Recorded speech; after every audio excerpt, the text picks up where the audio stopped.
Hello everybody, this is Hammer Striker here. Today I've got kind of an interesting gun on the table. It's an XDe, and it looks a whole lot like an XDS, except it's got something sticking out of the back. It's a hammer-fired equivalent to the XDS. At least that's how Springfield kind of bills the gun, is it's a hammer XDS. It's got a lot of the same characteristics of the XDS, even the same barrel size, but it's a full-fledged DASA. So first let's pick this thing up and show you that it's unloaded. If I get that thing to come loose, we have an empty XDe. So the gun itself, as you can see, it does have a hammer. It's 6.75 inches from front to back. It's 5 inches tall with the flush mount magazine, and they indicate that it's 1 inch grip, but when you factor in the controls, it ends up being about 1.2 inches. So it is relatively thin. And as you can see, it does have ambidextrous safety, but that's the only ambi control. The slide stop, slide release is still on the one side, and of course the takedown control only needs to be on one side.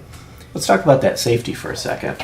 It is a thumb safety in the conventional sense, like you'd find on any kind of a single action gun. Up is safe, trigger is deactivated. However, unlike a lot of single actions that have a safety, you can still operate the slide, so you could still charge the gun with it on safe.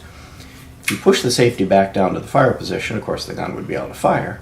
If you push it down, it acts as a decocker. And one thing you'll notice, it may be tough to see there, but the hammer is not sitting on the firing pin. So when you use the decocker to drop the hammer, it goes to like a quarter cock position. So at that point, it's an additional level of safety for carrying it hammer down on a loaded chamber. And then of course at that point you'd be in double action mode. You can thumb the hammer back, or you could pull the double action trigger, or you could carry it cocked and locked like a 1911. So it does give you a lot of flexibility in how you choose to carry this gun, and simply based on the way you like it.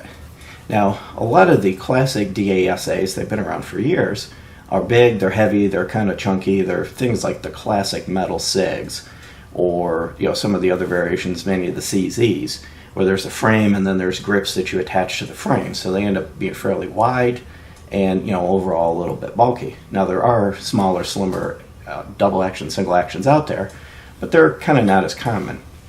So what Springfield has done here is brought that double action, single action to a very light polymer-based, lightweight frame that kind of gives you all the ergonomics that you become used to if you've got an XDS. It does have a Picatinny rail, single slot. Don't worry, that's not a limitation. With Glock out there with their single slot, the aftermarket has really adapted to the fact that many pistols are going to have a single slot, and all sorts of things will fit it. There's lights, lasers, and everything else that you can get to fit it that'll work fine with that single slot. Now, I did mention the safety is on both sides. One thing I did find on this gun is the safety is up out of the way. So you're not likely to hit it when you're trying to just hold the gun, shoot the gun. Some of the guns that have the ambi safety, the levers get in the way of the other side. And I didn't find that to be the case here. You do have some very nice serrations at the front. There are no serrations at the front. I'm sorry, you have nice serrations at the back. There are no serrations at the front, but it's a light enough slide that I've had no trouble whatsoever if I wanted to pull it from the front doing so. The sights are actually pretty nice. They're a 3-dot arrangement. The front is fiber optic, and the rear is a metal sight actually, and it's just 2 white dots, so you've got that classic 3-dot arrangement. Very easy to see on the range, very easy to line up, and that front fiber optic sight picks up the light really, really well. So overall it's a good sight package, and for those that don't like polymer sights, the rear sight being steel, as well as the front sight, gives you some good durability. As far as the rest of the safety features of the gun, it does have a loaded chamber indicator. When it's loaded, this raises up, and it deletes the grip safety on the XDS that a lot of people don't like. And I never had a problem with those grip safeties. They're wide enough and heavy enough that when you grab the gun, they always disengage properly, but this one deletes that. Unfortunately, the other feature it does delete is the replaceable back straps. So this is exactly the way it's going to be. It is nice texturing, and of course in the event you forget where you're supposed to hold it, it's clearly labeled grip zone. Yeah, I'm just making a joke there. It's their new grip zone grip, which has got a little bit of a finger groove and some nice texturing to make it easy to get a hold of. And it's kind of contoured in to give you a place to rest your thumb, either up here or below it. And it's easy to get to the mag release and operate it, but it's recessed enough that you'll never operate it by accident. You won't actually drop the magazine when you don't intend to. A few of the other features as far as the safety, you can put the safety on with the hammer down, and if the hammer's not back and you cycle the gun, it will cock the hammer and the hammer will stay cocked. So pretty much you can operate this and put it into whatever mode it is that makes you happy. Comes with 2 magazines, comes with a 6-round steel magazine. This one has the pinky extender on it, but it also comes with a flat base plate so that you can customize it to what you like. This one was lent to us by a local viewer, and this is how he's got it set up. And you'll also see that the magazines are labeled that they'll work with either the XDS or the XDE. So you've got some magazine cross-compatibility. It also comes with a 7-round magazine. Now this happens to be loaded with snap caps. You can dry fire these guns, but this gun doesn't belong to us and we never dry fire a gun we don't own. So I'm going to use these snap caps when we do the trigger demonstration. But don't worry, you can dry fire these guns every day of the week if it's your gun and you feel you want to.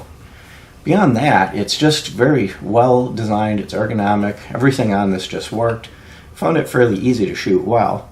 It's also got some serrations up here on the front of the trigger guard for if you've got longer fingers and you like to put your finger up in front of the trigger guard. I've got shorter fingers, so that's never anything that I do, but it's there for those that want to use it. It's not quite as squared off or contoured as a Glock, but it does give you a good place to put your finger. And you see the Magwell's or the ejection port's a little bit relieved. It's got an external extractor, so it should get good reliable extraction and ejection. We found this gun to be reliable with everything we were feeding it. One thing we did find is we were feeding it some Walmart Federal, and we were getting some keyholing. Happily, we'd taken a couple other guns with us and they were keyholing as well. So I don't believe it was this gun. I'm pretty convinced it was the ammo, since the other guns that normally work quite well. We found it easy to shoot this well, and the keyholing that was happening with that Federal ammo wasn't affecting the accuracy of the gun, the ability to put the rounds where we wanted them. So I believe that if fed good quality ammo instead of the cheap stuff, that this will stabilize the round and do everything that it should do quite reliably. One thing I forgot to mention earlier is it weighs 23 ounces, so it's a relatively light gun. And it also has a solid trigger as opposed to being hinged or split trigger like a Glock. So it has the smooth round trigger or rounded trigger like you would on any other DASA. For those that don't like either the hinged or the split triggers. And of course, with the striker guns, you'd need that as part of the drop safety. With the hammer-fired guns, the Decocker, the quarter cock, those are the components that ensure that you aren't going to get an inadvertent trigger pull due to inertia when you drop it. So it's a nice looking gun too. If you just look at it, everything is smooth, well laid out. So overall, it's just a nicely done gun. So let's go ahead and demonstrate the trigger. So I'm going to chamber one of those snap caps, and I currently have it in single action mode. Oh, I have it on safe. Of course, the trigger is real light, by the way, when it's on safe. So there's a little bit of take up, and it takes you to a very crisp wall, and you're going to notice it's a very short wall with just a hair of creep, and then it drops. And if I cycle it, there's the reset. It kind of comes out a little bit further than you might expect, and then there's take up again. So you're not resetting onto the wall. But the take-up is very light, and the trigger itself is light enough that really doesn't seem to present a problem. We had no problem getting nice follow-up shots with the single-action mode. And then again, a little bit of creep, but not much, and a nice break.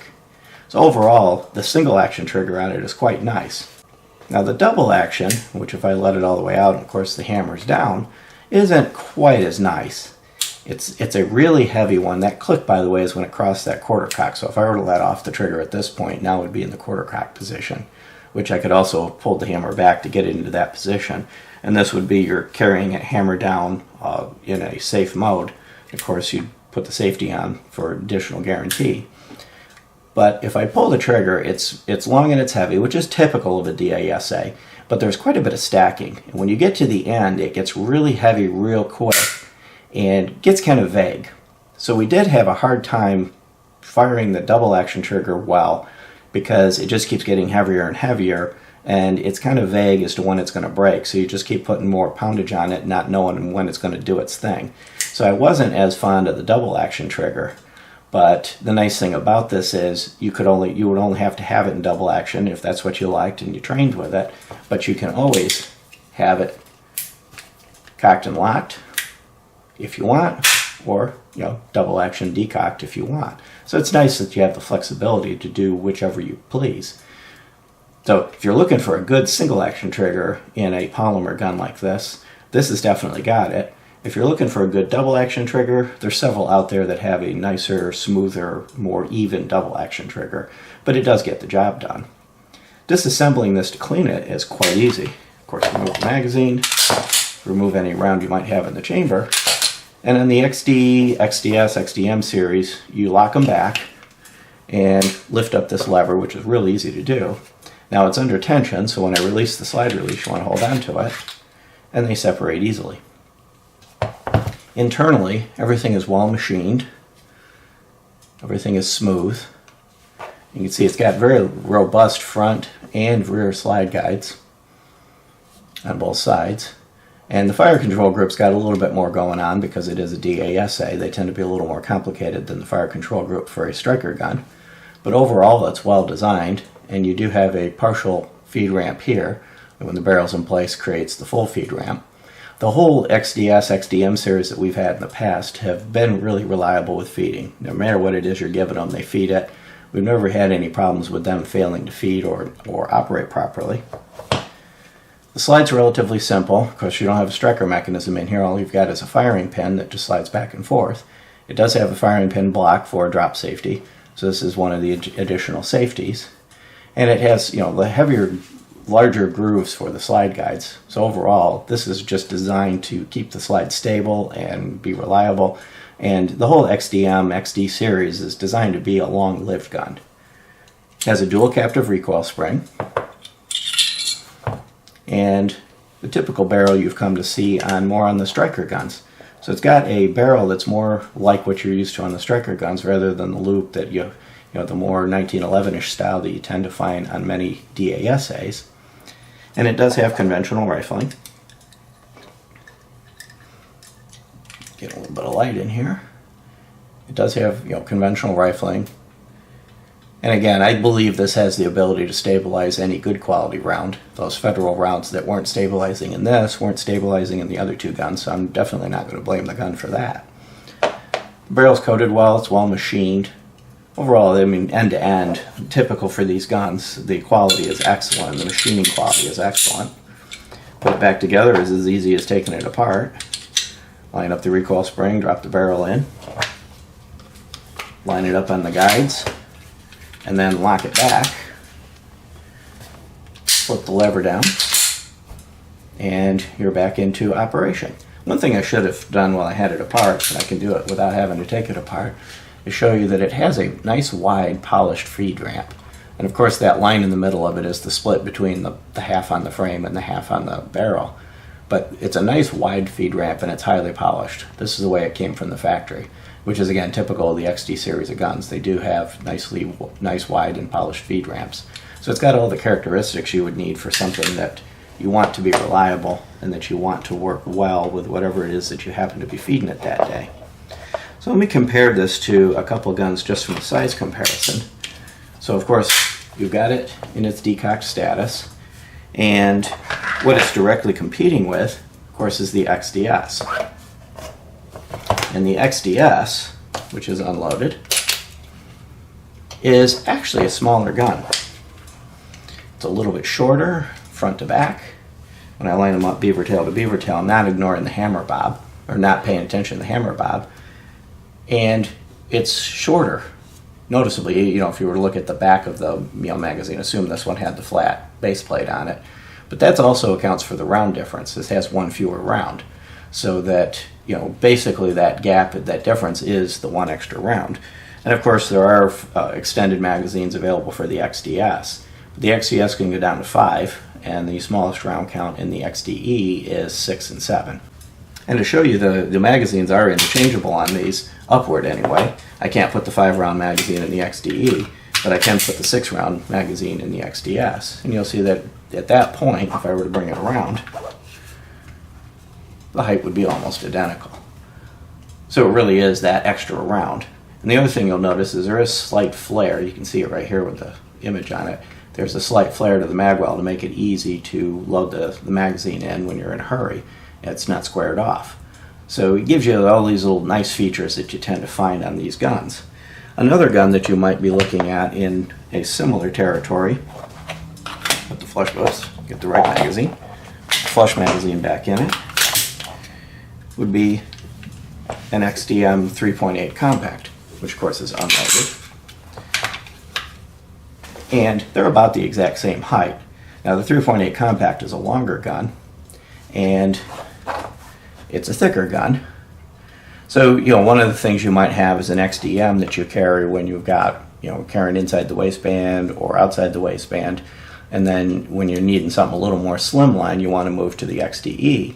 And this is one of the things that will give you a little bit of familiarity across the platform. They're going to work very similar. Of course, the XDM and the XDS do have the grip safety. Now, the one other gun I'll just show you for comparison of size is this Car CW45, which is unloaded. And this is another competitor in the compact, slimline, single stack territory. From a height perspective, they're very close to each other. If I had the flat base plate in here, the XDE might be just a hair shorter in the grip. From a length perspective, they're almost identical.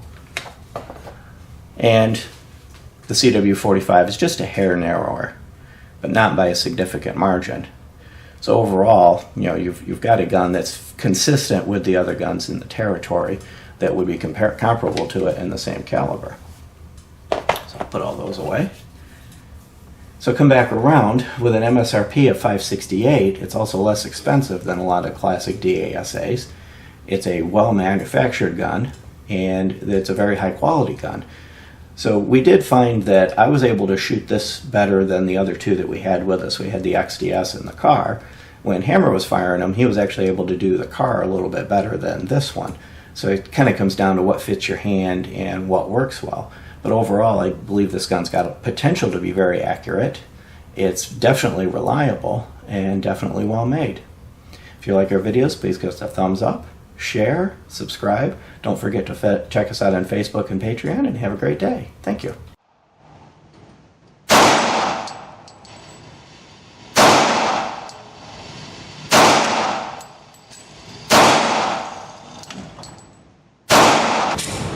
I'm going to shoot at the cross on to the right line.